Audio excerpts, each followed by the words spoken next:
Hello guys! Dahil maraming itlog na nabili si amo, siguro mga nasa 5 tray.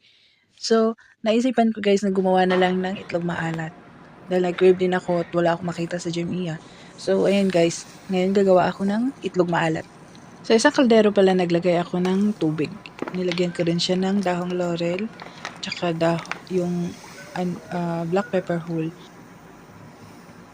at tsaka 3/4 na kilo na asin. So, yes guys, 3/4 kilo. Dahil para maalat masyado yung ating itlog maalat na gagawin. So, nagpainit na pala ako dyan. Yan, pinainit ko na yan siya. So, nagsalansa na din ako dito ng mga itlog. Siguro nasa mga 12 pieces itong ginawa ko guys. 1 dozen. So, ayan. And then, nung lumamig na yung tubig, nilagay ko na siya. So, ganyan yung paggawa ng itlog maalat guys.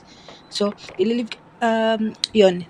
Tinakpan ko siya para malublob lahat sa tubig yung ating mga itlog. And then, tatakpan ko siya. Wait ko siya ng mga 15 days. So, lagpas na yan siya ng 15 days guys. Kasi nakalimutan ko siya. So, naging 20 days yung ating itlog maalat. So, ayan. Yan yung gusto ko sa itlog maalat.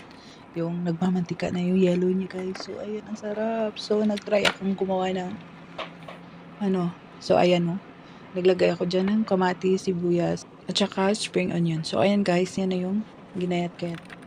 So, 3 muna yung ginawa ko dyan. So, nilaga ko yan din yung 3 na yan.